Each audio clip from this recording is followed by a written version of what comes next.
Executive coach Alexia Zigoris. Alexia got her training at UC Berkeley, and she is sharing a little bit of her education with us today.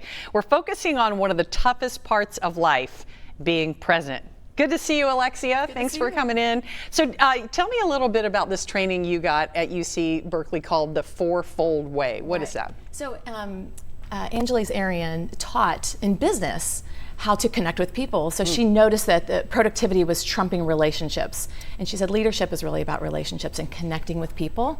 So, you know, we have to be taught sometimes to come back to the basics and how to connect with people. And her fourfold way is show up and be present, pay attention to what has heart and meaning, tell the truth without blame or judgment, and be open to outcomes, not attached to outcomes. So in coaching, a lot of times we show up and we have agendas, we're distracted. Right. It's Monday morning, everyone's hitting the ground running. You got to think about all the stuff you're going to do all week. Right. So we're going to go back to the basics, and we're going to focus on each one of these over the course of a few weeks. So the first one is today, and it's show up and be present. Right. What does that mean? Show up and be present means there's a concept called clearing space for people. It means just being focused. It doesn't mean shutting down your brain.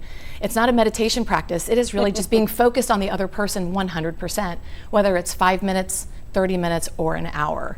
It means just giving them all of your attention. Why is it so hard for our society to do that these days? I mean, it feels like so easy. We always are doing 100 things at a time. We think multitasking is what we need to do. Yeah. Multitasking is great. However, if somebody has something to share and you want to get to the crux of an issue, you have to spend some time with people to hear them. And showing up and being present and being attentive to another person is really a gift. It's rare these days. I mean, you know, we talked off the air about sharing some heartfelt things, and someone says, "Oh, hang on, I got to take this call," or they're checking out at Kroger. I mean, we all do it. We all are multitasking. I actually have a friend who only makes phone calls when he is doing other things. Right. He is doing this multitasking thing, but being present is actually a skill that you can work on. You say.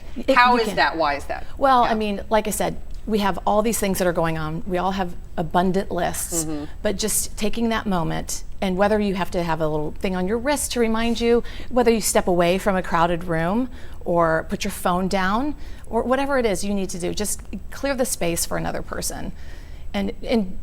And don't pay attention to other folks in the room. And I mean, there are different ways of being present. It can just be listening. Right. What else can it be? Well, showing up is the first thing, like actually physically being there in the room. You know, years ago, I had a loss in my family, and one of my best friends showed up at my house and started cleaning, and I thought, what is she doing? And she just was in the room whenever I needed her. That's nice. And yeah, so that's rare. You know, people don't go to each other's homes. We don't like make that time to just sit and be in one another and listen. Yeah. And just and if you can't be present, what should you do? Right. Say so. Just like you're on the phone, you know, whatever, your kids are yelling at you, whatever's going on in the room.